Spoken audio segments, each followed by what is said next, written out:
आदाब, खैर मकदम है आपका समय न्यूज नेटवर्क में और आप देख रहे हैं आलमी समय। अपने खास प्रोग्राम खुली बहस के साथ हाजिर हूं मैं सैयद फैसल अली। मुल्क में आम इंतखाब हो रहे हैं। तमाम सियासी पार्टियां वोट हासिल करने के लिए साम दाम ढंग भेद सभी तरह के हथकंडे अपना रही हैं। इस मुहिम में जबान भी सियासी हदें पार कर रही है। लीडरान ऐसे बयानात के इस्तेमाल कर रहे हैं जो उनके मुल्क के मफाद को कम और सियासी मफाद को ज्यादा जाहिर करता है। लेकिन क्या वाकई इन बयानात का अवाम पर असर हो रहा है या इसके पीछे कोई खास मकसद पोशीदा है? इस मुद्दे पर बात करने के लिए हमारे साथ स्टूडियो में मौजूद हैं सीनियर सहाफी अजय कुमार साहब, प्रोफेसर संदीप रागी साहब जो आरएसएस के आइडियोलॉग हैं, रुमान हाशमी साहब जो सहाफी हैं और अपनी मैगजीन निकालते हैं, और विजय चौक दिल्ली से हमारे साथ रहेंगे कांग्रेस के कौमी तर्जुमान सुलेमान मोहम्मद खान साहब। आप सभी का आलमी समय स्टूडियो में खैर मकदम है। तो शुरू करते हैं खुली बहस।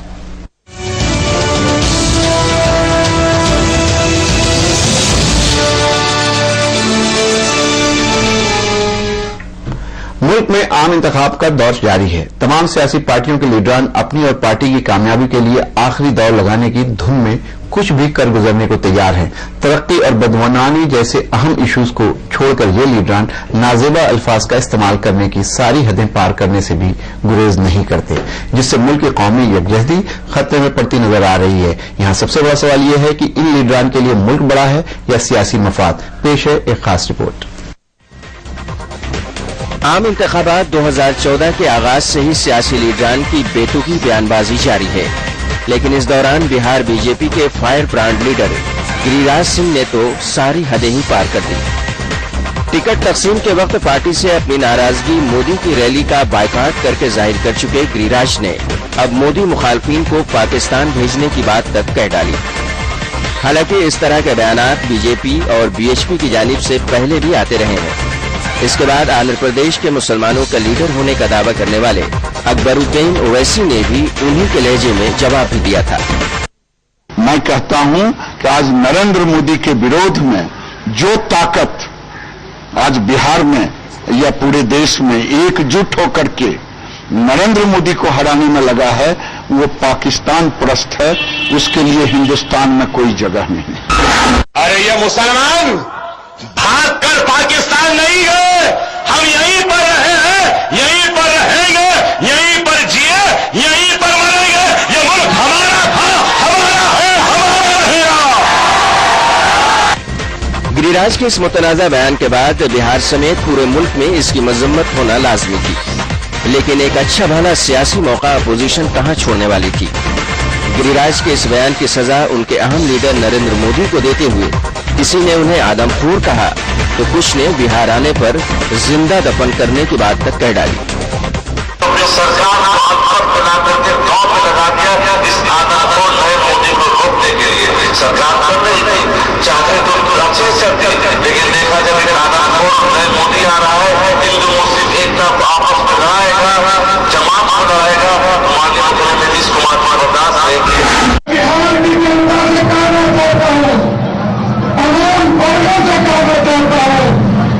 आपकी ताकत खाली नरेंद्र मोदी के लिए थोड़ा है। नरेंद्र मोदी को भागलपुर की धरती नहीं घर देंगे लेकिन इस सनसनीखेज बयान पर कांग्रेस के fire brand leader Digvijaya Singh शायद पहली बार फायर नजर नहीं आए। दिग्गिराजा ने गिरिराज के इस बयान के बाद ट्वीट के जरिए एक बड़ा सवाल कर दिया। उन्होंने पूछा कि बीजेपी उन 50% से ज्यादा गुजरातियों के बारे में अपनी राय क्या रखती है जो नरेंद्र मोदी की हिमायत नहीं करते। हालात की नजाकत और बीजेपी सदर की बातों को भी नजरअंदाज होता देख कमान संभाली खुद पार्टी के रूहेरमा नरेंद्र मोदी ने। मोदी ने ट्विटर के जरिए ही इश्तियाल अंगेज बयान देने वाले पार्टी लीडरान को लताड़ लगाते हुए इसे नुकसान का सबब बताया। इस मौके पर उन्होंने ऐसे बयानात से बचने की नसीहत भी दे डाली, लेकिन तब तक काफी देर हो चुकी थी और आरजेडी सदर लालू प्रसाद यादव ने इसी बहाने बीजेपी लीडर लाल कृष्ण आडवाणी को निशाने पर ले लिया। गिरिराज के जो नेता है वो पाकिस्तान से आए हैं, मालूम है ना, लाल कृष्ण आडवाणी, इसलिए इसको बार बार याद आता। लाल कृष्ण आडवाणी तो पाकिस्तान से था। अरे आइए आदमी मंत्र पेश है, गिरिराज कोई नेता है कि लोगों नोटिस देते हुए गंगा ये सब घोर कट्टरपंथी ये सब आरएसएस है। ये तो कम्युनलाइज करने के लिए ये सब बात बोलता है। गिरफ्तारी होनी चाहिए ऐसे। नहीं, गिरफ्तारी का ये सब आदमी राजनीति के लायक नहीं है। पूरा संगठन है आरएसएस, ये सबको बैन कर देना चाहिए। गिरिराज के बयान पर हंगामा और इलेक्शन कमीशन की कार्रवाई अभी जारी ही थी कि इस बीच एनडीए इत्तेहाद में शामिल शिवसेना के लीडर रामदास कदम ने एक और मुतनाज़ा बयान देकर मामले को मजीद गर्म कर दिया। उन्होंने अपने लीडर उद्धव ठाकरे की मौजूदगी में तकरीबन धमकी देने वाले अंदाज में यहां तक कह डाला कि जो लोग पुलिस के साथ झड़प करते हैं, उनकी गाड़ियों को तोड़ते हैं, नरेंद्र मोदी की सरकार आने के बाद उन्हें सबक सिखाया जाएगा। पोलिसांच्यावरती हल्ला करतायत, पोलिसांच्या गाड्या जळतायत, त्याचा कायमचा बंदोबस्त नरेंद्र मोदी केल्याशिवाय राहणार नाहीत हा विश्वास या ठिकाणी व्यक्त करतो। इंतखाबी तशहीर के इस नाजेबा अंदाज ने उन पार्टियों की कलई खोल कर रख दी है जो सबकी हमदर्द बनने का दावा भी करती हैं और ऐसी इश्तियाल अंगेजी करने वाले अपने लीडरान के खिलाफ कोई कदम भी नहीं उठाती। इंतखाबात में सिर्फ हार जीत पर नजर रखने वाली इन पार्टियों को इससे कोई सरोकार नजर नहीं आता कि उनके लीडरों की इस रविश से मुल्क की कौमी यकजहती और गंगा जमनी रवायात को कितना नुकसान होता है। आलमी समय के लिए ब्यूरो रिपोर्ट के साथ मासूम सिद्दीकी की रिपोर्ट। नाज़रीन, अभी आप ये खास रिपोर्ट देख रहे थे। हमारे साथ स्टूडियो में खास पैनल मौजूद है और हमारे साथ विजय चौक से कांग्रेस के तर्जुमान भी जुड़ चुके हैं। सबसे पहले बातचीत करने के लिए चलते हैं अजय कुमार के साथ। अजय कुमार एक सीनियर सहाफी हैं और इलेक्शंस के ऊपर उनकी काफी नजर रही है। अजय कुमार साहब, क्या इस इलेक्शन में और कोई दूसरा मुद्दा ही नहीं है, सिर्फ बदजुबानी, बदकलामी और जो भाषा का स्तर, जो लैंग्वेज का जो जिस तरह से निचला स्तर दिख रहा है, क्या यही एक मुद्दा रह गया या कोई मुद्दा है ही नहीं लोगों के पास? आपने बहुत ही मौजूद सवाल उठाया है। मुझे यह कहना पड़ेगा, अफसोस है कि खिजाएं अब चमन को लूट रही हैं, साख गुलतार अब सूख कर टूट रही हैं। इलेक्शन के इस हालात में राष्ट्र गायब है, देश गायब है, सियासी मसले और बदजुबानी का आलम है, जो खतरनाक संकेत है कि हमारे बच्चे, हमारा समाज, ये इलेक्शन 16 मई को खत्म हो जाएगा, रिजल्ट आएगा, जिसकी सरकारें बननी होगी बन जाएगी, जिसकी हार होनी होगी हो जाएगी। मुल्क का क्या होगा?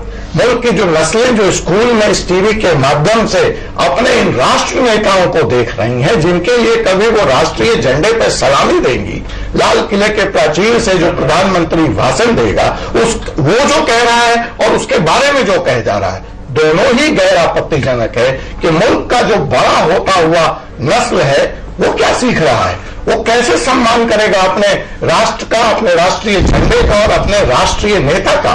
तो ये एक बहुत ही खतरनाक और दुर्भाग्यपूर्ण घटना है और बात बयानों तक सीमित नहीं है। फैसल साहब, मैं एक खतरनाक तरीके की तरफ आपका इशारा करना चाहता हूं कि अगर ये बात सिर्फ जुबान तक कायम रहती तो फिर भी माफी के काबिल था। आपको जमीनी स्तर पर उतर के देखना पड़ेगा। जमीनी स्तर पर इसके खतरनाक संकेत हैं। उत्तर प्रदेश में जहां अमित शाह के हाथ, इसके लिए जिम्मेदार कौन है? जिस तरह की भाषा का प्रयोग हो रहा है, जिस तरह की जबान लोग इस्तेमाल कर रहे हैं, जिस तरह के नारे भी लोग दे रहे हैं, इसके लिए आप जिम्मेदार किसे मानते हैं? स्वाभाविक है, इसके लिए मैं दो लोगों को जिम्मेदार मानता हूं। पहली ये बात है कि जिनके हाथ में ये मुल्क रहा है वर्षों वर्षों तक, आज अगर दूसरी ताकतें, ये मुल्क के बारे में मैं एक बिल्कुल यहां पे बहुत ही सीरियसनेस के साथ एक बात कहना चाहता हूं कि चाहे वह इस देश का अल्पसंख्यक हो, चाहे बहुसंख्यक समुदाय हो, वो कभी भी कट्टरपंथी नहीं रहा। मैंने पूछा कि इस वो कट्टरपंथी नहीं रहा है, लेकिन आज ये जो ध्रुवीकरण के कारण जो बहुसंख्यक हिंदू हैं, जो कहीं ना कहीं भाजपा के साथ जाते हुए दिख रहे हैं या बताया जा रहा है हमें, उनको रोकने का जिम्मा उनके पास था, जिनके पास यह सत्ता रही है, वो असफल हुए हैं और इस तरह से इसका ध्रुवीकरण हो रहा है। तो पहली जिम्मेवारी, चलिए, आपने एक अहम सवाल उठाया है। हमारे साथ उस पार्टी के एक नेता और उसके जो तर्जुमान है, कौमी तर्जुमान है, नेशनल स्पोक्समैन है सुलेमान मोहम्मद खान साहब, वो हमारे साथ हैं। चलते हैं सुलेमान साहब के पास और जानने की कोशिश करते हैं कि जो बात अजय कुमार कह रहे हैं कि जिस तरह की भाषा और जिस तरह का एक कम्युनल पोलराइजेशन हो रहा है, उसको रोकने की जिम्मेदारी बरसरे इख्तिदार जमात यानी कांग्रेस पार्टी की थी, जिसमें वो फेल हुई है। सुलेमान साहब,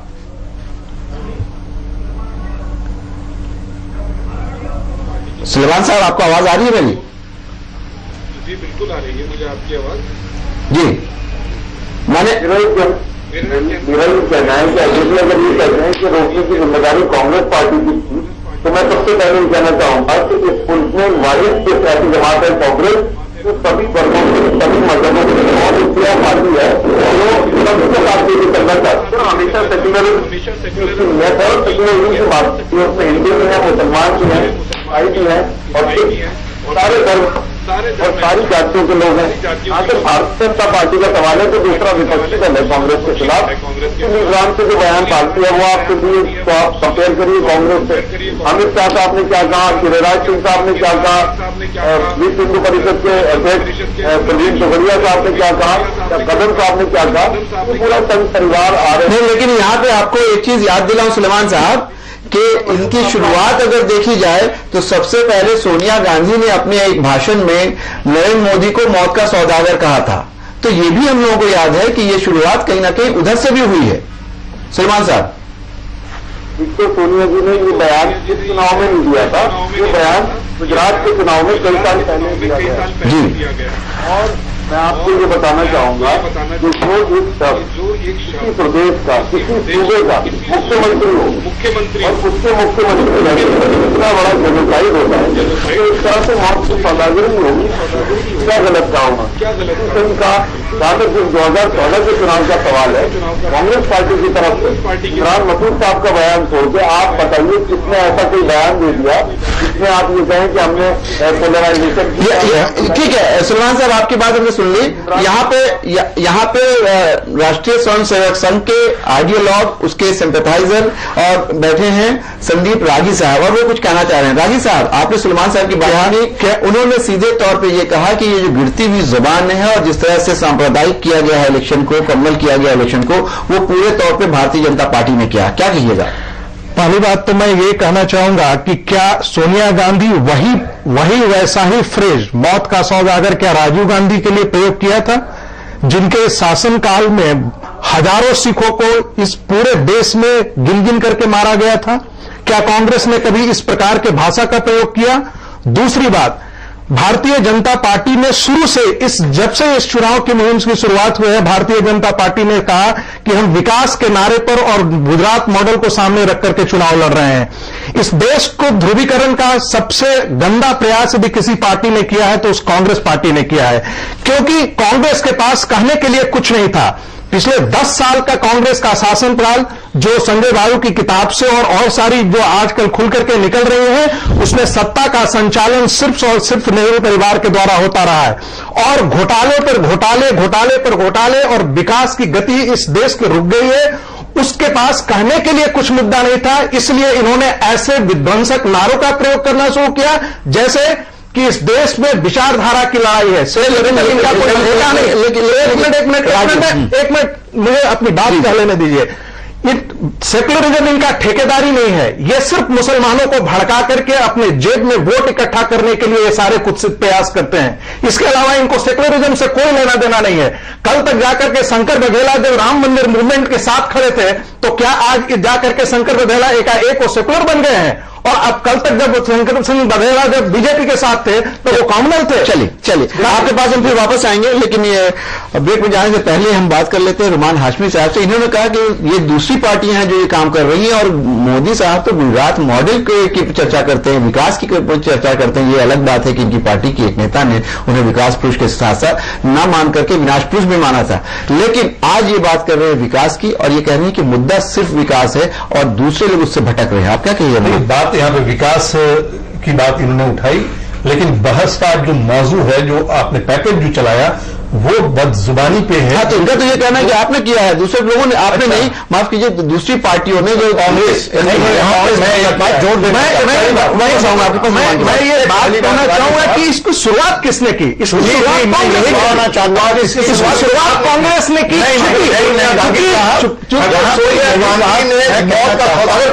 तो आप उसके बैकग्राउंड में पीछे जाइए। दंगा हुआ, दंगे में क्या मोदी का रोल रहा है वो तो अभी भी सुप्रीम कोर्ट में मामला चल रहा है, अदालत उस पर जांच कर रही है। आज तक सुप्रीम कोर्ट में या किसी भी एक एफआईआर तक दर्ज नहीं हुआ है मोदी को, और आप रोज मोदी को आप कटघरे में कर रहे हैं। ये कौन सी बात है? मोदी का इस देश में कोई एक भी ऐसा चीफ मिनिस्टर नहीं होगा जिसको इतनी सारी कसौटियों पर भी, क्या उसमें हिंदू नहीं मारे गए? 373 हिंदू मारे गए थे, क्या कभी साहब, क्या कभी कांग्रेस पार्टी ने हिंदुओं बहुत पर गए पैदा करने की फैक्ट्री? चलिए सुलेमान की बात हो रही है, एक मिनट। हमारे साथ फिर जुड़ गए हैं सुलेमान साहब, कांग्रेस के तर्जुमान।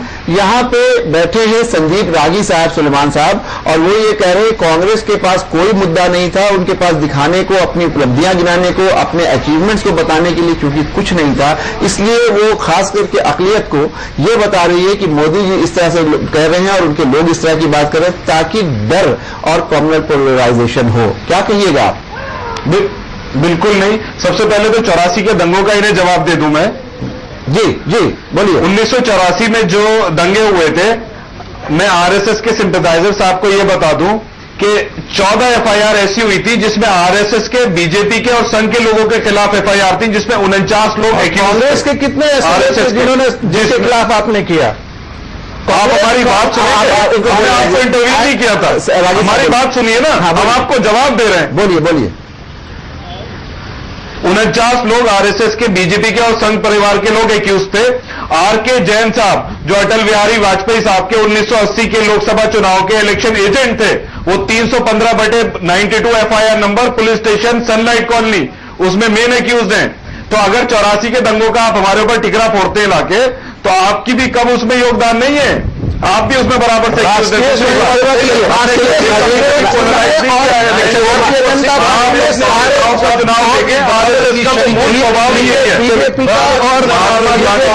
डेस्टिनेशन जो हुआ है ध्यान दिया था। तो ये सुलेमान साहब यहाँ पे वक्त हो गया ब्रेक का। ब्रेक के बाद वापस आएंगे तो गुफ्तगू इसी बात से जारी रहेगी कि क्या उस दंगे के लिए सिख दंगा जो हुआ था उसके लिए कांग्रेस और बीजेपी दोनों जिम्मेदार थी। लेते हैं ब्रेक।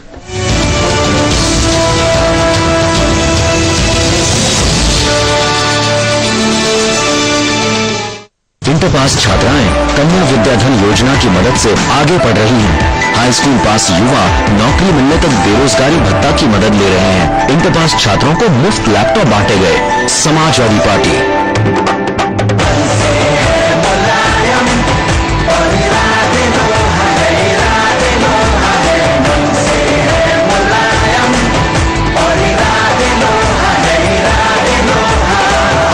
समाजवादी पार्टी को वोट दे।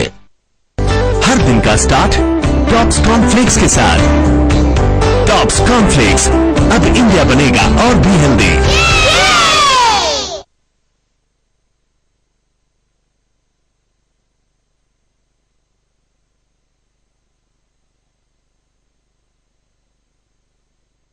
मुर्दा लहू मुंह से बोलेगा और मुजरिम राज खोलेगा। साए भी उगलेंगे सुराग, कातिल होगा बेनकाब। जब होगी तब देखिए शनिचर की रात 9:30 और इतवार सुबह 11:30 बजे सिर्फ आलमी समय पर।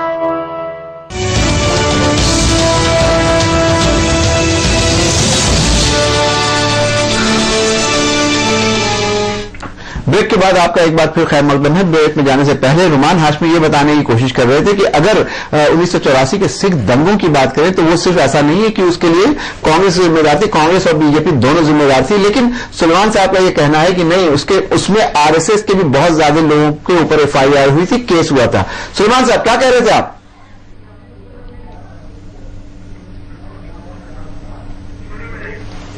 चलिए, सुलेमान साहब से कांटेक्ट नहीं हो पा रहा है, हम बात करते हैं अजय के उनसे। अजय साहब कुछ कहना चाह रहे थे। जी मैं ये कहना चाह रहा था कि अभी प्रोफेसर रागी ये कह रहे थे कि हम तो चुनाव विकास के मुद्दे पे लड़ना चाहते थे और हमने एक बड़ी खूबसूरत शुरुआत की थी, लोगों ने इस मौजू को खड़ा कर दिया। मैं यह पूछना चाहता हूं कि अगर आप विकास के मॉडल पर चुनाव लड़ना चाहते थे तो अमित शाह को और गिरिराज किशोर को उत्तर प्रदेश में इंचार्ज बनाए जाने की क्या जरूरत थी? और आपने यह बनाकर इन दो व्यक्तियों को, नहीं, मुझे अपनी बात कंप्लीट कर लेने दो रागी साहब, आपने क्या संकेत दिया जमीनी स्तर पर? आज तक इस देश के चुनावी इतिहास में, आप प्रोफेसर भी हैं, पॉलिटिकल साइंस के प्रोफेसर हैं, आप मुझे ये बताएंगे कि प्रधानमंत्री पद का जो व्यक्ति दावेदार है उसके 2 नुमाइंदों को इलेक्शन कमीशन ने प्रचार करने से बैन कर दिया। और दूसरी बात यह कि अमित शाह वही व्यक्ति हैं जिनको तड़ीपार भी किया गया है, जिनको सुप्रीम कोर्ट का रोक है। तो ये किस तरह की बात है संदीप राजी, अगर ऐसे आदमी को आप उत्तर प्रदेश जैसे राज्य का चुनाव का प्रभारी बना रहे हैं, तो क्या इरादे हैं आपके? पहली बात जी, अमित शाह के यदि आप पूरे भाषण को देंगे, जिस भाषण के आधार पर उनको चुनाव आयोग ने उन पर सख्ती बरती, उसमें भी यदि आप देखेंगे तो कभी उन्होंने हिंदू या मुस्लिम की बात नहीं की है।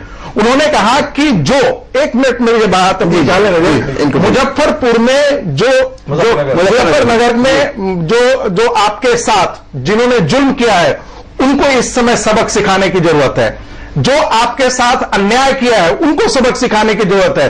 उन्होंने किसी समय किसी भी ये में हिंदू या मुस्लिम की बात नहीं किया है। आपने फुटेज सुनी? छोड़िए, मैं मान लेता हूं। वो कहते हैं यहाँ दूसरी बात मैं मान लेता हूं आपकी बात रागी साहब। फिर उस मंच पर उस विधायक का मोदी के आने से पहले माल्यार्पण और स्वागत क्या बता रहा है, क्या संदेश देना चाहते थे आप? ये विकास का मॉडल है कि दंगे में नामित व्यक्ति जो जेल होके आया उसका बड़े समाज। अगर दूसरी बात आपसे रागी जी पूछ लूं कि जिन अमित शाह को आप डिफेंड कर रहे हैं, जिनके बारे में आप ये बात कर रहे हैं, जब उनके ऊपर से इलेक्शन कमीशन ने रोक लगाई, कल वो गाजीपुर में सभा कर रहे थे और वहां भी जिन शब्दों का प्रयोग किया, जाहिर सी बात है इसी बात पे हम लोगों की ये चर्चा शुरू हुई थी कि किस तरह की जबान का इस्तेमाल हो रहा है। कल जब अपने ऊपर लगी पाबंदी हटने के बाद अमित शाह गाजीपुर गए तो वहां मंच से कहते हैं कोई माई का लाल मुझे नहीं रोक सकता। किस तरह की भाषा है ये? किस तरह के नारे आप दे रहे हैं? किस तरह का संदेश देना चाह रहे हैं रागी साहब? आप उसमें कॉमनल का ऐसी कौन सी भाषा है? क्या ये भाषा? अमित शाह एक फासिस्ट एटीट्यूड का भी नहीं। आप बोलते कॉमनल कौन सा है? एक मिनट, जो कॉमनल मास्टर रहा है, हार्वर्ड इंजीनियरिंग किया है, क्या ये भाषा अच्छी है? क्या ये जुबान अच्छी है कि स्टेज से एक बड़ा कद्दावर लीडर ये कहे कि कोई माई का लाल अमित शाह को नहीं रोक सकता है? किस तरह की संकेत देना चाहते हैं? देखिए यहाँ पे और खतरनाक बात है। एक मिनट, ये सवाल अल्पसंख्यकों तक नहीं है। इनकी भाषा यह भी कहती है कि जो हिंदू बेशक हिंदू पे सवाल उठाएगा, देखिए हिंदू कभी धर्म नहीं रहा है, it is a way of life. Supreme court का वर्ड में आस्तिक नास्तिक सब हिंदू हैं। और अब ये सवाल उठ गया है, गिरिराज किशोर का बयान आप देखिए कि जो हिंदू भी हिंदुत्व पे सवाल उठाएगा उसके लिए इस देश में जगह नहीं है, वो पाकिस्तान जाए। तो ये बात अल्पसंख्यकों तक सीमित नहीं है। ये बात है कि मैं मोदी हूं, मैं भाजपा हूं, मेरे ही हिंदुत्व की परिभाषा इस देश में चलेगी। राजू साहब क्या कह रहे हैं? आपके ऊपर बड़ा इल्जाम लगा है। खतरा है इस इलेक्शन।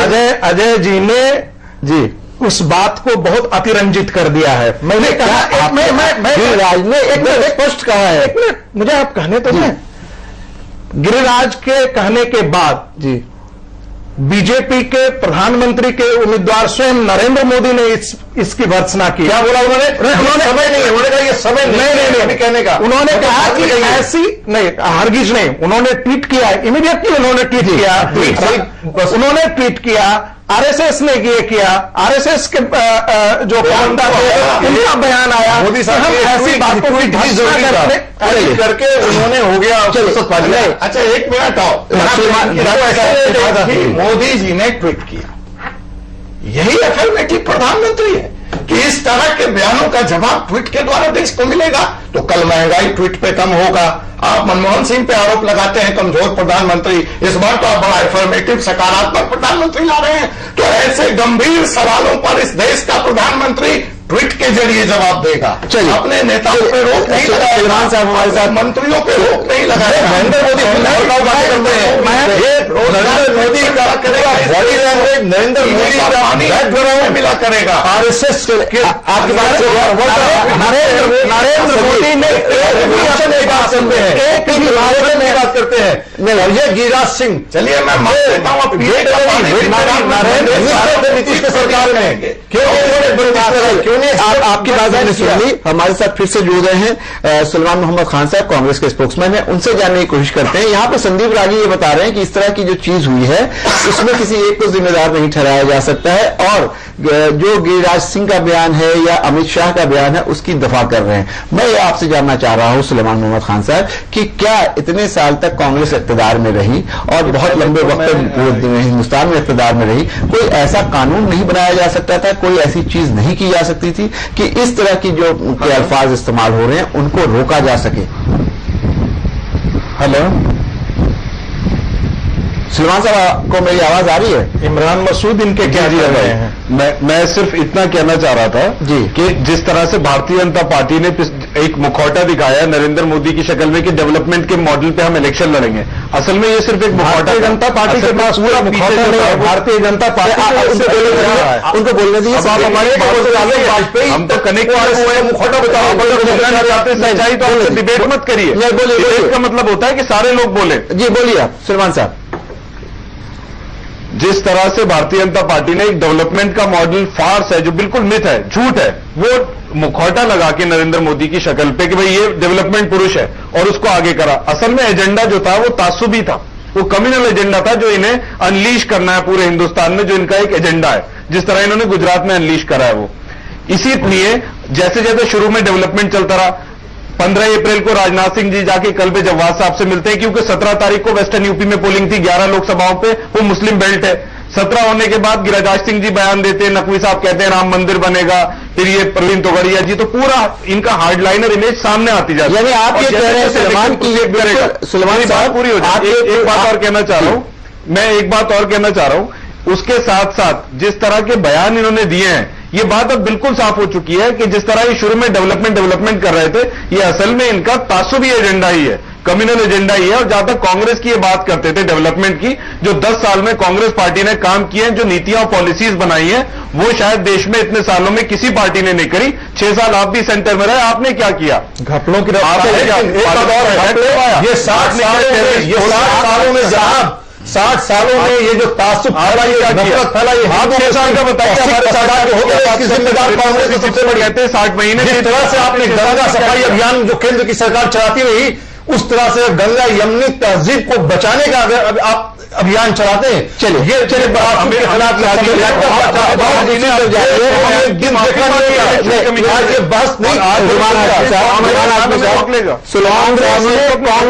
मुसलमानों के मन में सिर्फ हमेशा डर पैदा करके देश को गुमराह किया है, अल्पसंख्यक समुदाय को गुमराह किया है, संदीप रागी साहब जो फेनेटिक एलिमेंट्स है उसको सिर्फ बढ़ावा दिया है कांग्रेस ने, लिबरल मुस्लिम्स को और कांग्रेस ने आगे बढ़ाया है। कांग्रेस इस देश में कम्युनलाइज करने के लिए आप पे अगर हमला कर रहे हैं तो ये तो अपने को बचाने के लिए हमला कर रहे हैं, लेकिन आज ये जिस मुकाम पे पहुंचे हुए हैं इनके संगठन आरएसएस, जिस तरह से आज दानों की शक्ल अख्तियार कर लिया है, आरएसएस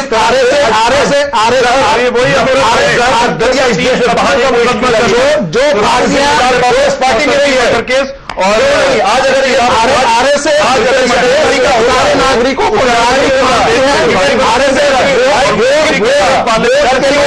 ऐसे फिर वोट का बछड़ा नहीं मानती मानती है भैया रागी साहब, क्या बात करते हैं? सुलेमान साहब ने एक बहुत अहम सवाल उठाया है कि गुजरात मॉडल, हमेशा बात होती है Gujarat model, Gujarat model, Gujarat model. अगर गुजरात मॉडल इतना बढ़िया विकास का मॉडल है, डेवलपमेंटल का आइडियल मॉडल है, तो उसके बारे में बहुत ज्यादा बात क्यों नहीं की गई? अजय कुमार जी, यही तो सवाल मैं कह रहा हूं कि आखिर इस देश में क्या आरोप हैं कांग्रेस सरकार पर जिनके खिलाफ भाजपा चुनाव में है? पहला आरोप कि कमजोर सरकार, मैं उसके बदले एक मजबूत प्रधानमंत्री दूंगा। वो मैंने आपको बता दिया कि हमारा प्रधानमंत्री जो बनने वाला है, जो बिहेव कर रहा है कि वो बन चुका है, वो ट्वीट के जरिए इस देश की समस्याओं को सॉल्व किया करेगा। जो अपने नेताओं के चुनाव पूर्व अगर इलेक्शन कमीशन का डंडा ना हो तो ये दोनों मान्यवर रुकते नहीं। और ऐसी हालत में ये मंत्री अभी तक जो जुबान से बोल रहे हैं वैसी नीतियां बनाएंगे। गुजरात मॉडल सबसे अच्छा जो दोबारा देखने को भी मिल रहा है। अजय से बात कर लो, गुजरात मॉडल पर आखिर जो सबसे बड़ा आरोप है इस सरकार पर वो है महंगाई, बढ़ी हुई महंगाई का, खाने महंगाई, भ्रष्टाचार। चलिए तो हम वही तो जानना चाहते हैं, कम्युनलाइजेशन ऑफ द सोसाइटी, ये छठा चरण है। आज देश फिर मतदान कर रहा है। आपका कोई फॉर्मूला आया कि आप इस देश में खाने पीने की वस्तुओं पे महंगाई कैसे कम करेंगे? क्या मोदी जी का प्रभाव जो शेयर मार्केट में दिखा, मोदी इफेक्ट, चलिए और इसी पे हम रुमान हाशमी से बात कर रहे हैं। रुमान हाशमी ये बता रहे हैं कि जो बात मोदी जी कह रहे हैं या जो बात बीजेपी और आरएसएस के लोग कह रहे हैं कि करप्शन, इन्फ्लेशन, ये सारी चीजें हैं जिसको मोदी जी दूर करेंगे। क्या आपने कोई रोड मैप देखी है अभी तक कि इनके इलेक्शन कैंपेन में किस तरह से ये करेंगे? देखिए ऐसा है, ये जो भी इनके डेवलपमेंट का, विकास का, तरक्की का जो मुद्दा है, ये मुद्दा अपने एजेंडे को पूरा करने के लिए है। It is just a mask to implement their fascist agenda. देश को सबसे बड़ा दूसरी बात एक मिनट, ये जो तरक्की है, विकास की जो मामला है, इससे बड़ा खतरनाक मामला आज देश में है सांप्रदायिकता, फिरकापरस्ती। उसकी वजह है क्यों? उसकी वजह बता रहा हूं। उसकी वजह यह है कि अगर करप्शन का बात उठता है, पूरा देश यूनाइट हो जाता है, इंडिया गेट पे जमा हो जाता है, कहीं भी जमा हो जाता है। लेकिन एक अफवाह अगर उड़ जाता है, आप फिरकावारियत, दंगे की बात हटाएं, सिर्फ एक अफवाह फिरकापरस्ती का उड़ जाता है, पूरा देश दो हिस्से में बढ़ जाता है। इसलिए देश को करप्शन से ज्यादा बड़ा खतरा फिरकावारियत से है। अभी इस इलेक्शन में एजेंडा करप्शन से बड़ा फिरकावारियत होनी चाहिए, न कि करप्शन, क्योंकि देश को फिरकावारियत से बड़ा खतरा है। नरेंद्र मोदी विकास पुरुष की बात करते हैं, उनको प्रोजेक्ट किया जाता है। आज भावनगर में एक मुस्लिम बिजनेसमैन मकान खरीदता है, एक हफ्ते से विश्व हिंदू परिषद, बजरंग दल के लोग वहां पे धरना डाले हुए हैं। प्रवीण तोगड़िया बोलते हैं कि बजरंग दल का बोर्ड लगा दो, कब्जा कर लो, फांसी तो नहीं हो जाएगी। राजीव गांधी के हत्यारों को फांसी नहीं हुई तो कब्जा करने में क्या फांसी होगी? क्यों नहीं नरेंद्र मोदी ऐसी बातें बातें ने किया। सुल्तान से के जो मैं आऊंगा उसमें भी आऊंगा, कभी भी मुस्लिम समाज ने उसको उस पर भी आऊंगा। लेकिन इससे पहले चलते हैं सुलेमान साहब के पास। सुलेमान साहब, आपको आवाज आ रही है मेरी? सुलेमान मोहम्मद साहब, आवाज आ रही है आपको? सुलेमान मोहम्मद साहब, चलिए, बहुत सारी बातचीत हो रही है और जैसा कि कह रहे हैं रुमान हाशमी साहब कि विकास का मुद्दा या करप्शन का मुद्दा, इन सारे मुद्दों से सबसे बड़ा मुद्दा है कम्युनल हार्मोनी का मुद्दा, किस तरह से मुल्क एक रहे। अजय कुमार साहब, जिस तरह के अल्फाज इस्तेमाल किए जा रहे हैं, जिस तरह की बात की जा रही है, खुल्लम खुल्ला ये कहा जा रहा है कि वो, मुझे याद आती है बुश की वो बात कि either you are with me or you are with terrorist, उसी तरह का अगेंस्ट मी। तो इसी तरह की बात कहीं ना कहीं मोदी जी के भाव से, मोदी जी के प्रचार लग रहा है। लेकिन जिस तरह से पाकिस्तान को इस चुनाव में लाने की कोशिश की जा रही है, जिस तरह से लोगों को यह बताने की कोशिश की जा रही है कि अगर आप हमारा सपोर्ट नहीं करते हैं तो आप पाकिस्तानी हैं, क्या यह मुनासिब है? बिल्कुल मुनासिब नहीं है। और मैंने कहा कि सवाल ये अल्पसंख्यक तक अब सीमित नहीं रह गया है, सवाल उन राष्ट्रभक्त हिंदुओं पे भी उठाया गया है कि अगर आप मोदी के हिंदुत्व से सहमत नहीं है तो आप हिंदू नहीं है। नहीं, सवाल हिंदुस्तान नहीं है, ईसाई का नहीं है, सिख का नहीं है। सवाल यहां पे हिंदुस्तान के सालमियत का है, जमहूरियत का है, गंगा यमुनी जो तहजीब है हजारों साल की, उसके सवाल आम हिंदुस्तानी का है। इसको इस नजरिए से ना देखा जाए कि हिंदू इससे एग्री करता है कि नहीं, वो इत्तेफाक करता है कि नहीं। सवाल ये है कि आम हिंदुस्तानियों पे हमले हो रहे हैं, आम हिंदुस्तानियों पे हमारे साथ आप वही नारा दे रहे हैं जो कांग्रेस नारा दे रही है। जैसे कांग्रेस मुसलमानों को डरा करके सेकुलरिज्म इस देश को डिवाइड कर रहा है, हर कोई सेकुलरिज्म की बात करता है, जो सारे में आप क्या करें, बिजनेसमैन इमरान मसूद भी सेकुलरिज्म के इमरान मसीह को जेल में डालो। इसी बात पे आते हैं, जो भी जेल में डालो। कांग्रेस क्या अपने कैंडिडेट को सुल्तानपुर से बेगौर कर दिया? संदीप रागी, सुल्तान साहब, ये इल्जाम लग रहा है कि आपका जो कैंडिडेट है मुस्लिम, उसने भी नरेंद्र मोदी को के बारे में बहुत ज्यादा बदजुबानी की, बदकलामी की। कैसे जवाब दीजिएगा आप? क्या आपको नहीं चाहिए था कि उसके ऊपर कोई एक्शन ले? ये सुनने के लिए हम तैयार नहीं है कि बीजेपी ने क्या किया। आप एक एग्जाम्पल सेट कर सकते थे। इसका मतलब तो यही है कि हर पार्टी में इस तरह के लोग हैं और पार्टी जानबूझ करके इस तरह के बयान पे नजर बंद रखती है। क्या कहिएगा सुल्तान मोहम्मद साहब? बहुत ही कम वक्त में मैं 3 बातें कहूंगा। पहली बात, अमित शाह जी जो 3 कत्लों के जिम्मेदार हैं उनको यूपी का प्रभारी बना के भेजा गया है। बीजेपी की ये नियत थी कि कम्युनलाइज करा जाए चुनाव को, और एक क्रिमिनल को जिसके ऊपर 3 कत्ल के मुकदमे चल रहे हैं उन्हें भेजा गया। दूसरी बात, मोदी जी को कोई क्लीन चिट नहीं मिली है। मजिस्ट्रेट साहब की कोर्ट में उनकी एसआईटी की रिपोर्ट फाइल हुई है, वो मैजिस्ट्रेट ने एक्सेप्ट करी है। अभी हायर कोर्ट, अपील कोर्ट और सुप्रीम कोर्ट की स्क्रूटनी बाकी है, तो अभी कोई क्लीन चिट मोदी जी को नहीं मिली है। तीसरी बात, इमरान मसूद साहब का बयान। इमरान मसूद साहब का जो बयान है बेइंतहा निंदनीय है। न कांग्रेस पार्टी की ये शैली है, न तरीकेकार है। कांग्रेस पार्टी की कांग्रेस पार्टी ने उन्हें पार्टी से बाहर नहीं निकाला। जानते हैं यदि कांग्रेस पार्टी इतनी संवेदनशील है नहीं निकाला। एक मिनट, हाँ बोलिए जी। इमरान मसूद साहब की बात का मैं जवाब देता हूं। जिस तरह की भाषा का जो हमने वीडियो में देखा, हम उस तरह की भाषा, ना हमारा वो चरित्र है, ना हमारी वो भाषा है। हमारी जबान मोहब्बत की, प्यार की, इखलास की। कांग्रेस अध्यक्षा जाकर के मुस्लिम नेताओं से मिलकर के जब ये कहते हैं कि देश में मुसलमान जो है वो कांग्रेस को वोट करे, स्वभाव ये है। राजनाथ सिंह ने ये नहीं कहा कि मुस्लिम लोग चीजों के लिए आप खड़े होते हैं। किसी बात, कोई आदमी अपनी बात कह रहा हो, बीच में आप इंटरवीन करें, तमीज नहीं है आपका। चलिए आप अपनी बात खत्म कर लें, फिर सुमित रागी से बात करेंगे। जी बोलिए। मैं सिर्फ इतना कहना चाह रहा था कि जिस तरह का हमारा स्वभाव है वो तमीज का और तहजीब का और मोहब्बत का है, सबको साथ लेके चलने का है। हमने इमरान मसूद साहब से जवाब मांगा था, उन्होंने जवाब दिया कि हमारी बयान को तोड़ मरोड़ के पेश किया गया है। दूसरी बात, उनके ऊपर एफआईआर दर्ज हुई है, वो अरेस्ट हुए, उनकी बेल हुई है, मामला विचाराधीन है न्यायालय में। पिछले चुनाव में 2009 में वरुण गांधी जी ने कैसा बयान दिया था, उनके ऊपर भी एफआईआर हुई थी। जब बीजेपी ने उन्हें सस्पेंड किया था, नहीं किया था, उनका टिकट काटा था, नहीं काटा था। इसका जवाब दे दे, मैं जवाब दे दूंगा इमरान मसूद साहब का। चलिए, बहुत सही बात है। ये पूछ रहे थे आपने, वरुण गांधी ने इसी तरह का बयान दिया था पीलीभीत में पिछली बार, उनके ऊपर भी केस हुआ था, एफआईआर हुई थी, उस वक्त आपने तो नहीं निकाला था। रागी साहब से जानना चाह रहा हूं जी। हाँ, मैं ये कहना चाहता हूं कि चुनाव में इस प्रकार की भाषा, चाहे वो किसी भी पार्टी से है, अब आप डिफेंसिव हैं। हम डिफेंसिव नहीं हो रहे हैं जी। अब आप बयान थोड़ी दे पाएंगे। नहीं, मैं ये कह रहा हूं कि इस प्रकार की भाषा का प्रयोग चाहे वो किसी भी पार्टी से हो, वो गलत है। मेरा दूसरा यहां पर कहना है कि इस पूरे चुनाव को यदि किसी एक पार्टी ने यदि सबसे ज्यादा कम्युनलाइज किया है तो वो कांग्रेस पार्टी है, और उसके लिए स्वयं सिर्फ और सिर्फ कांग्रेस पार्टी जिम्मेदार है।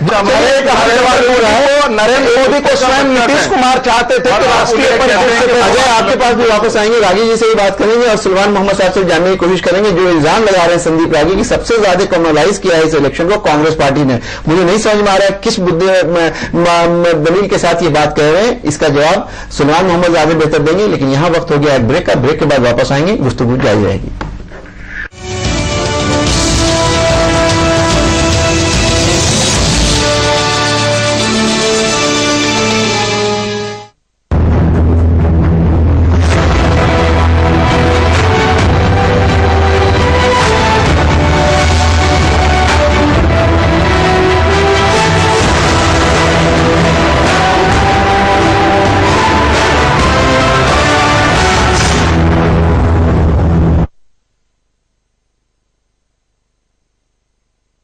टॉप्स कॉर्नफ्लेक्स, अब इंडिया बनेगा और भी हेल्दी। इंटर पास छात्राएं कन्या विद्याधन योजना की मदद से आगे बढ़ रही हैं। हाई स्कूल पास युवा नौकरी मिलने तक बेरोजगारी भत्ता की मदद ले रहे हैं। इंटर पास छात्रों को मुफ्त लैपटॉप बांटे गए। समाजवादी पार्टी।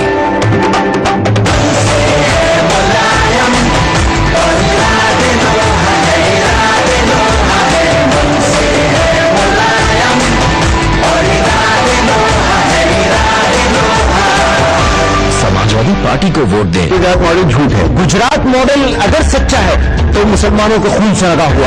आपको मोदी लहर कहाँ दिखती है? बस आधी के हाथ दिखती है। मुस्लिम मसाइल पर जमीयत उलमा हिंद के जनरल सेक्रेटरी मौलाना महमूद मदनी की बेबाक राय। तो हिंदुस्तान का जो मिजाज है वो इसलिए नहीं है कि मुसलमान इसमें सेकुलर नहीं, बल्कि गैर मुसलमान। सुन लीजिए, और अगर ये मिजाज ना होता यहाँ के लोगों का और इस नब्ज को पहचाना ना होता तो नरेंद्र मोदी को भी सेकुलरिज्म का बुर्का नहीं पहनना पड़ता। देखिए तकरार में सैयद फैसल अली के साथ इतवार की रात 8:30 बजे और पीर की दोपहर 2:30 बजे सिर्फ आलमी समय पर। जो मेरी काबिलियत और रोजगार की दूरी को कम करता है, मेरा वोट उसी को, मेरा वोट कांग्रेस को। जमीन की जन्नत के दिलकश रंग, कुदरती हुस्न, सफाफत की तरंग, अहम मामलात पर अवाम की आवाज, रहन सहन का निराला अंदाज। देखिए रंगे कश्मीर हर जुमे को रात 9:30 बजे और इतवार को सुबह 10:30 बजे सिर्फ आलमी समय पर। एक खिलाड़ी अकेला पूरे मैच को नहीं जिता सकता, इसलिए हमारा वोट उसी को जाएगा जो अकेले नहीं पूरे टीम के साथ खड़ा हो। हमारा वोट कांग्रेस को।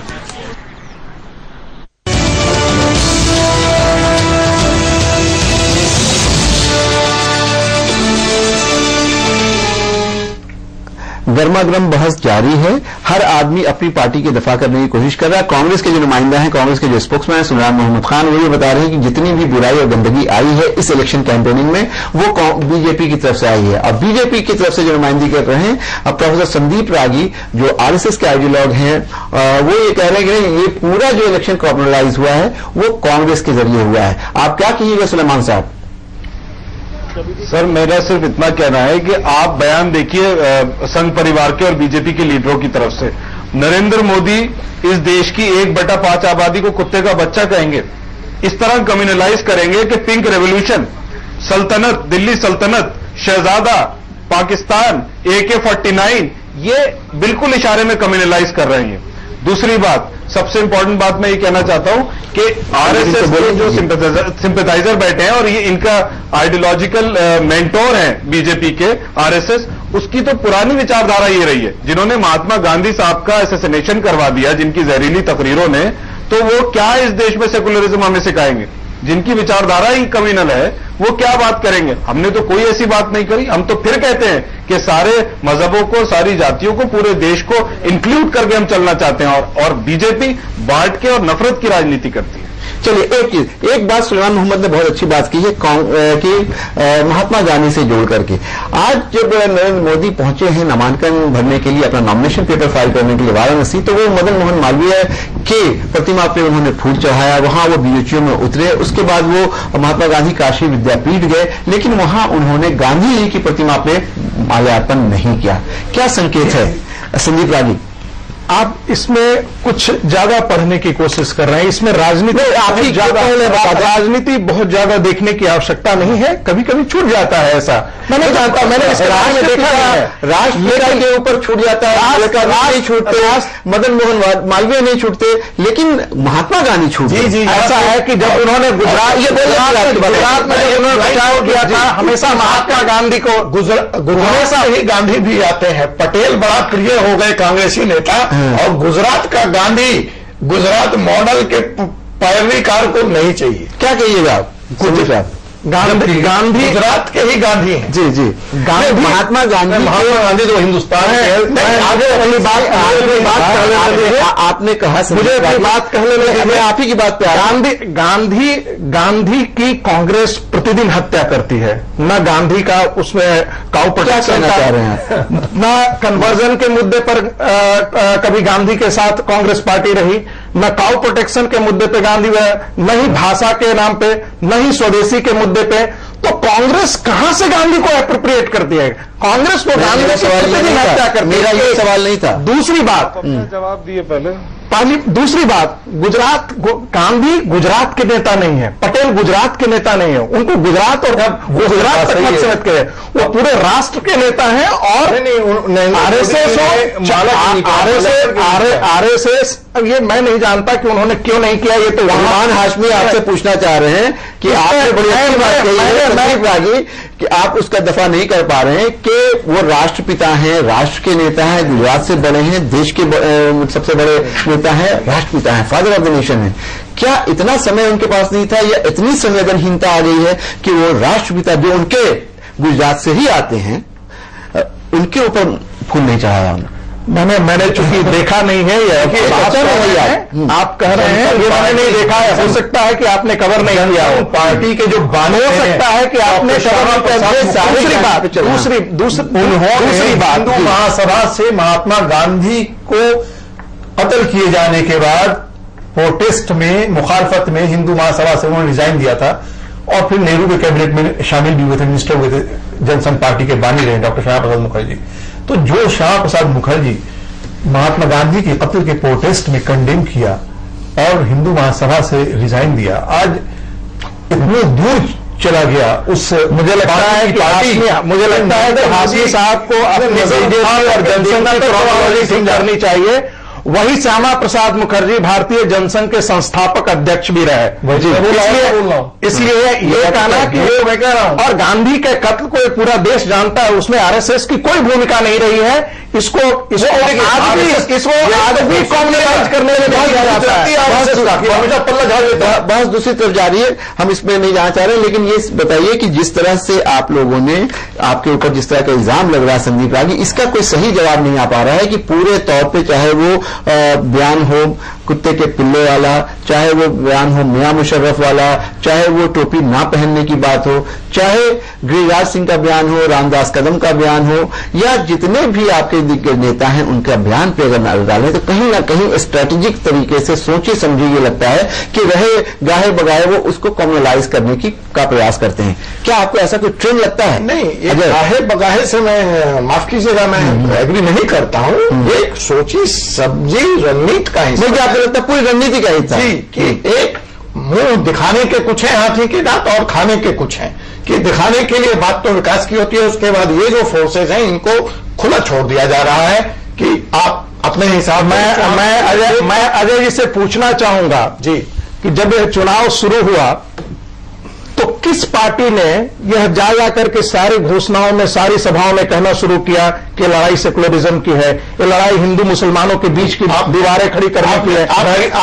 कभी भी राहुल गांधी की किसी भी आप सभा को देख लें, कभी भी उन्होंने डेवलपमेंट कोई अपने 10 साल के शासनकाल में अपनी उपलब्धियों को कांग्रेस मानेंगे। कांग्रेस राहुल गांधी ने अकेले कम से कम मुद्दे पे हमेशा बातचीत की, हालांकि वो भी थोड़ा भटके, लेकिन मुद्दों को उन्होंने सामने रखा है। आपसे एक सवाल, प्रवीण तोगाड़िया का, क्या उन्होंने प्रवीण तोगाड़िया का वीडियो देखा है? हाँ, मैंने देखा है। आप ये बताइए एकदम संजीदा तरीके से, आप प्रोफेसर हैं संदीप रागी, कि जिस तरह की भाषा का प्रयोग कर रहे हैं कि पहले मकान पे बजरंग का बोर्ड लगा दो, उससे काम ना चले, मुसलमानों को कब्जा कर लो, उसके बाद ना हो तो टमाटर पूछ लो और उसके बाद उसके ऊपर थूको, उस पर कैसे आगे बात को जस्टिफाई कीजिएगा? ये भाषा है रागी साहब के साथ में रागी साहब से जाना चाह रहे हैं। साथ ये बोला जा रहा है कि ये इस बात को इंश्योर करो, निश्चित करो कि मुसलमान हिंदू इलाके में जमीन कहीं ना कहीं मुल्क को बांटने की बात है, हिटोज में बिल्कुल पूरे तरह से आप दो हिटोज में रहे मुसलमान। रागी साहब, मुझे लगता है कि ये सवाल मेरा आपसे पर्टिनेंट, आप बताइए। आप मुझसे उत्तर खोज रहे हैं लेकिन हाशमी साहब उत्तर देना चाहते हैं। नहीं, इस मुद्दे यदि आप इस पूरे घटना चक्र को देखें तो उसके बाद स्वयं आरएसएस प्रवक्ता ने कहा कि हम ऐसी बातें निंदनीय है, ऐसी बातें नहीं होनी चाहिए, यह गलत है। दूसरी बात, प्रवीण तोगड़िया ने भी इस बात का खंडन किया है। उन्होंने कहा, मैंने जो कहा वो गलत है। नहीं, ये नहीं, उन्होंने कहा कि ये फैब्रिकेटेड है, ये वीडियो फैब्रिकेटेड है। तीसरी बात और बड़ी अच्छी, तीसरी बात नरेंद्र मोदी ने स्वयं इसकी निंदा की। नरेंद्र मोदी ने अपने भाषण में यह कहा कि ऐसी बातें निंदनीय है और ये लोग ऐसी बातों से बीजेपी का नुकसान हो रहा है। यानी कि राष्ट्रीय स्तर पर बीजेपी नेता, अजय जी भी कह रहे थे कि ये सोची समझी राजनीति के तहत है। यह सोची समझी राजनीति के तहत होता तो स्वयं प्रधानमंत्री का उम्मीदवार इन सारी चीजों को अपने भाषणों में, अपने संबोधनों में न सिर्फ निंदा करता है, उसे कैंडिडेट है उनकी भाषा शैली पर भी बात कर लेते हैं। किस तरह की पॉलिटिकल लैंग्वेज या किस तरह की वो लैंग्वेज यूज कर रहे हैं। 56 इंच की छाती, क्या भारत का प्रधानमंत्री होने वाला इस तरह की भाषा का प्रयोग करेगा संदीप रागी? देखिए, उसमें ऐसी कोई भाषा जो है $50,000 गर्लफ्रेंड आप भूल गए क्या? जी, और एक मिनट, बहुत बार ऐसी होती है कि आप जब भाषा का प्रयोग करते हैं तो अभिधा लक्षणा और व्यंजना में बातें की जाती हैं। अच्छा, अब आप भाषा और व्यंजना को भी आप भाई मुहावरे चलते हैं, मुहावरे चलते हैं, मुहावरों को आपने शब्द पकड़ के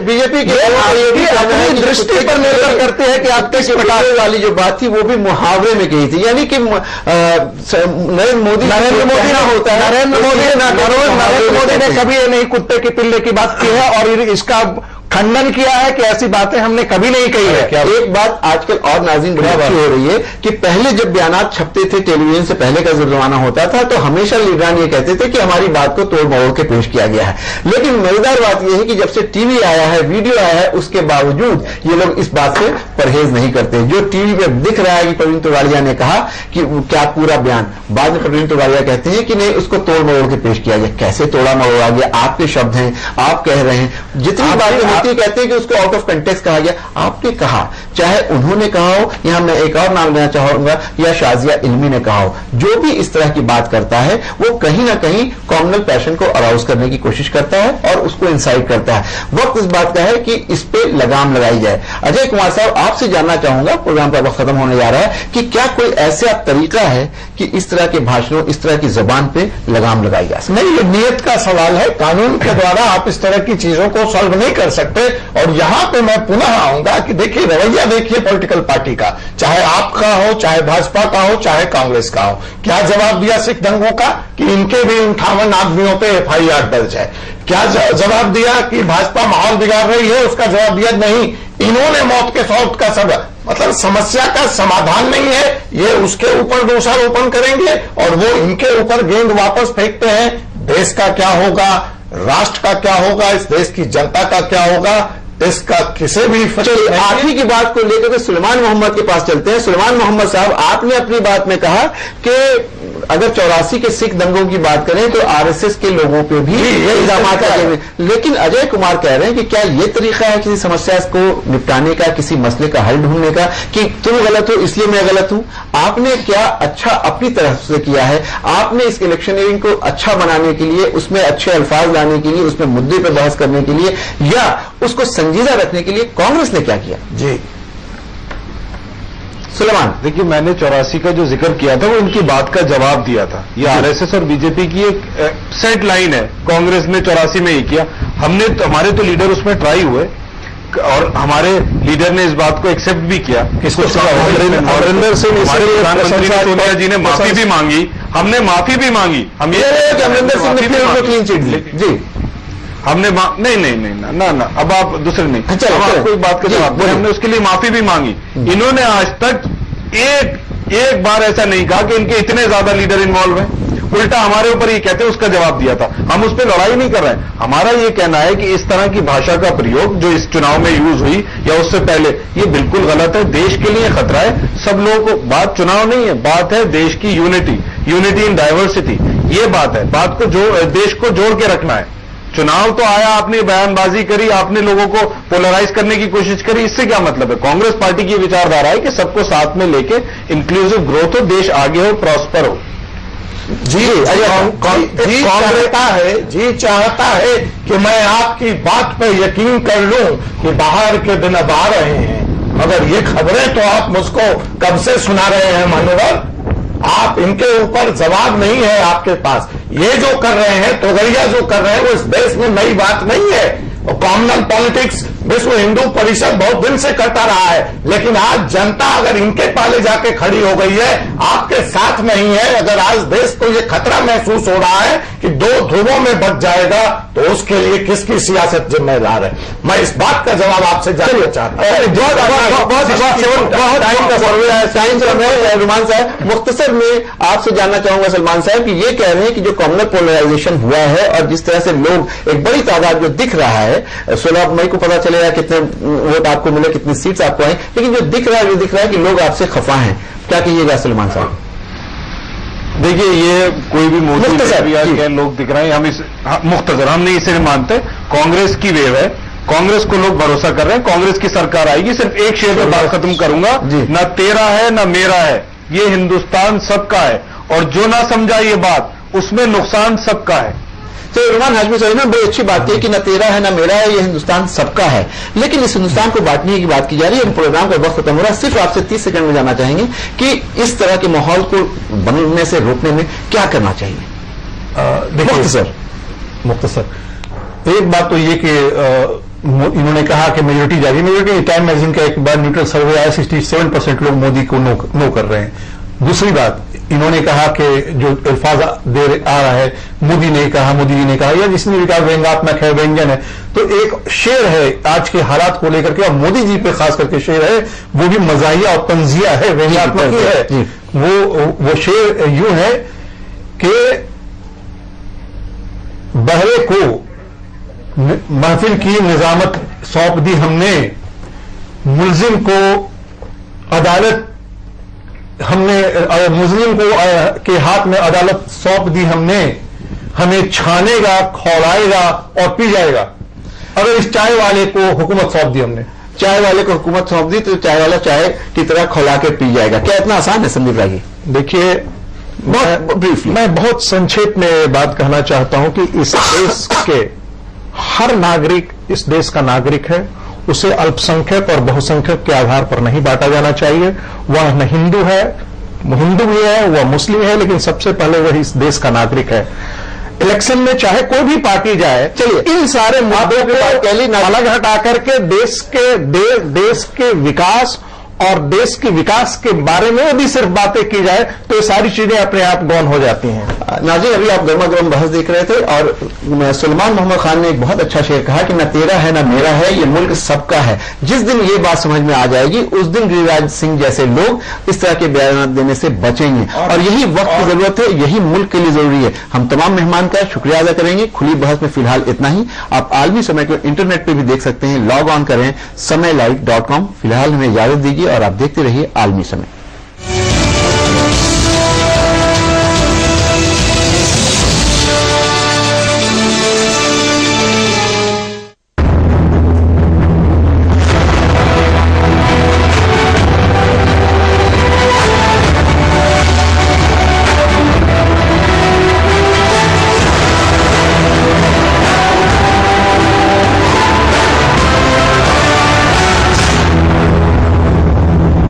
कॉर्नफ्लेक्स, अब इंडिया बनेगा और भी हेल्दी।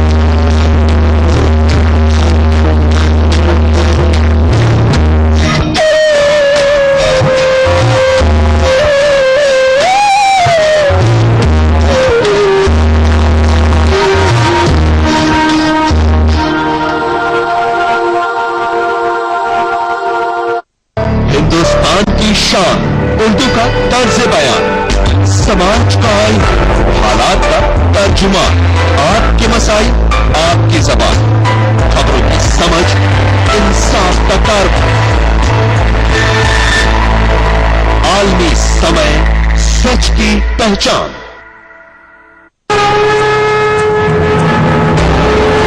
हम समय, समय सवेरा है, समय दोपहर है, समय संध्या है, समय सतत, समय शिखर, समय अनवरत, समय अनश्वर है, समय शाश्वत है, समय अपार है, समय का सूरज है, समय की पृथ्वी है, समय समंदर है, समय आकाश, समय समीर,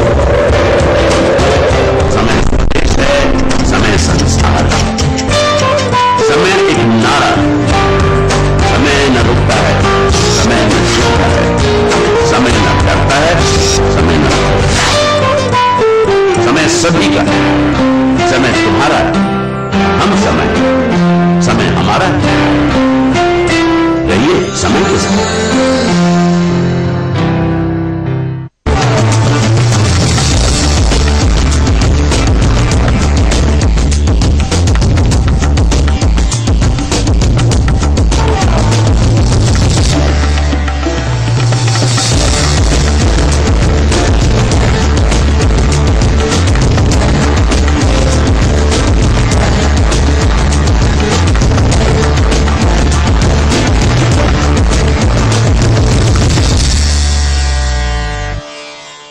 आलमी समय के खास प्रोग्राम आपकी आवाज में आपका खैर मकदम है। आबादी के तनासुब के हिसाब से मुसलमानों को रिजर्वेशन मिलना चाहिए, क्या कहना है? क्या आपको जो मुआवजा दिया गया है वो आप तक मिला है, पहुंचा है? कभी भी इस शहर कमेटी के रुपए मुसलमानों के हक में कभी भी लागू नहीं किया जाएगा। मदारिस के तलबा के ऊपर जो इल्जामात लगाए जाते हैं वो बेबुनियाद और बेहकीकत है। तो क्या इंसान दुनिया के अंदर इंसानियत है? जो मदद मिली है वो जरूरत है सर।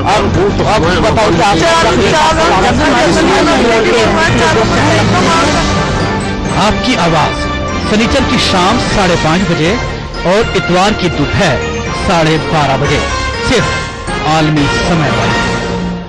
मुर्दा लकड़ मुंह से बोलेगा, हर मुजरिम राज खोलेगा, साए भी उगलेंगे सिवार, कातिल होगा बेनकाब जब होगी तकदीर। देखिए शनिचर की रात 9:30 और इतवार सुबह